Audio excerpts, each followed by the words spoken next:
नमस्कार मित्रो, स्वागत आहे आपल्या दत्ताचेवली माहिती या आपल्या यूट्यूब चॅनलमध्ये. 9 सप्टेंबरला राज्य सरकारने विशेष रिलीफ पॅकेजचा एक जी आर काढण्यात आला आणि जवळपास महाराष्ट्रातील 253 तालुके हे बाधित ठरवण्यात आले.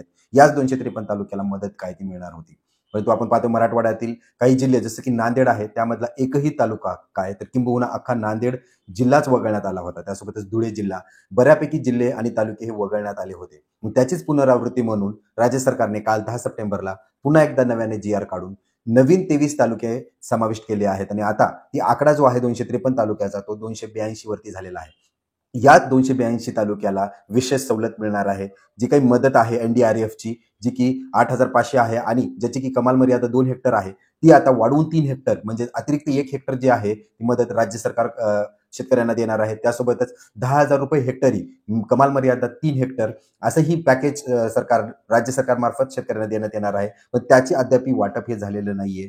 आपण पाहतोय की राज्यामध्ये जवळपास जून, जुलै, ऑगस्ट या 3 महिन्यामध्ये जवळपास 27 लाख हेक्टर क्षेत्र हे बाधित झालेलं होतं आणि एकट्या सप्टेंबर महिन्यामध्ये जवळपास 39 लाख हेक्टर क्षेत्र हे बाधित झालंय. तर एकूण संख्या पाहायची झाली तर 65 लाख ते 68 लाखाच्या घरात हेक्टरी नुकसान हे पिकाचं झालेलं आहे, शेतीचं झालेलं आहे किंवा पशुधन आणि घराचंही झालेलं आहे. मग अशाच ना भूतो ना भविष्य होणाऱ्या नुकसानासाठी 282 तालुके पात्र करण्यात आलेत. मग आपण पाहूया की कोणते वाढीव तालुके आहेत आणि यामध्ये निकषही वेगवेगळे लावण्यात आलेले आहेत. म्हणजे अंशतः बाधित आणि पूर्णतः बाधित.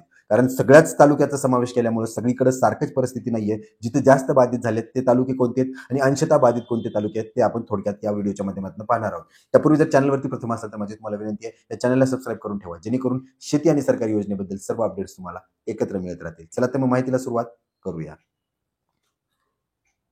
जो 10 ऑक्टोबरला काढण्यात आलेला आहे आणि यामध्ये जे तालुक्यांची समाविष्ट केलेले आहेत अंशतः बाधित आणि पूर्णतः बाधित त्याच्या याद्या आपण पाहणार आहोत. पालघरमध्ये अंशतः बाधित कुठलंच तालुके नाही आहेत, पण 4 तालुके जे आहेत ते पूर्ण बाधित तालुक्यामध्ये त्यांचा समावेश करण्यात आलेला आहे. त्यानंतर नाशिकमध्ये 3 तालुके आहेत जे अंशतः बाधित आहेत आणि बाकीचे 12 तालुके जे आहेत ते पूर्णतः बाधित करण्यात आलेले आहेत. धुळ्यामध्ये एकही तालुका या अगोदर हा जिल्हाच वगळण्यात आला होता, तर आता 3 तालुके अंशतः बाधित करण्यात आलेले आहेत. जळगावमध्ये आपण पाहतोय की 13 तालुके आहेत, पण 13च्या 13 तालुके हे पूर्णतः बाधित आहेत. अहिल्यानगरमध्ये 14 तालुके आहेत. मागच्या यादीमध्ये कमी तालुके होते. 2 तालुक्याचा समावेश करण्यात आलेला आहे आणि ते अंशतः बाधितमध्ये समाविष्ट करण्यात आलेला आहे. पुण्यामध्ये हवेली आणि इंदापूर हे 2 तालुके आहेत आणि बऱ्यापैकी तालुके काढण्यात आलेले आहेत. कारण पहिल्या यादीमध्ये बरेच तालुके 6 तालुके होते जवळपास. सोलापूरमध्ये जे 11 तालुके आहेत ते पूर्णतः बाधित करण्यात आलेले आहेत. सांगलीमध्ये 1 तालुका अंशतः बाधित आहे, 9 तालुके पूर्णतः बाधित आहेत.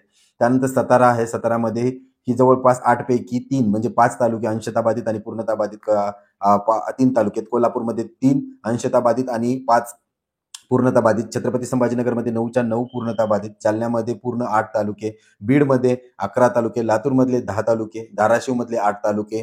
त्याच्यानंतर नांदेड हा जिल्हा पूर्णतः वगळण्यात आलेला होता आणि आता 16च्या 16 तालुके हे पूर्णतः बाधितमध्ये समाविष्ट करण्यात आलेला आहे. परभणीमधले 9 तालुके आहेत. हिंगोलीमधले परत 5 तालुके. बुलढाणामधले 2 तालुके हे पूर्णतः अंशतः बाधित आणि बाकी 11 हे पूर्णतः बाधित आहेत. अमरावतीमध्ये 14 तालुके. अकोल्यामध्ये 7. वाशिममध्ये 6 तालुके. यवतमाळमधले 16 तालुके. वर्धामधले 8 तालुके आहेत. नागपूरमध्ये 13. भंडारामध्ये 7 तालुके. गोंदियामध्ये आपण पाहतो 8 तालुक्यापैकी केवळ 1 तालुका हा पूर्णतः बाधित आहे, बाकी 7 हे अंशतः बाधित आहेत. चंद्रपूरमध्ये 14 तालुके आहेत. गडचिरोलीमध्ये 12 पैकी केवळ 2 तालुके अंशतः बाधित आहेत आणि पूर्णतः बाधित हे 10 तालुके आहेत. तर या याद्या आहेत आणि या प्रकारे विभाजन हे करण्यात आलेलं आहे आणि टोटल 282 तालुके हे पात्र करण्यात आले आहेत. मग यामध्ये सवलती आपण पाहिल्या आहेत की मनुष्यहानी झाली असेल, जीवहानी झाली असेल तर 4 लाख रुपये त्याच्या वारसाला मिळणार. अंशतः बाधित म्हणजे अपंगत्व किंवा डोळे वगैरे गेले असतील तर किती टक्के अपंगत्व आहे त्याच्या प्रमाणात पैसे मिळणार आहेत. पशुधनाच्या नुकसानाचंही आपण पाहिलं होतं. तर आशा करूया ही जी मदत आहे वाटप करायला सुरुवात झालेली आहे एनडीआरएफच्या निकषानुसार आणि जे 10 हेक्टरी 10,000 जे आहे आणि कमाल मर्यादा 3 हेक्टरची आहे त्याचंही वाटप अद्याप सुरू झालेलं नाही आहे. दिवाळी किंवा दिवाळीच्या नंतरही वाटप होऊ शकतं. आशा करतो ही माहिती तुमच्यासाठी अत्यंत उपयुक्त ठरणार आहे. अशाच नवनवीन अपडेट्ससाठी चॅनलला सबस्क्राईब करायला विसरू नका. धन्यवाद.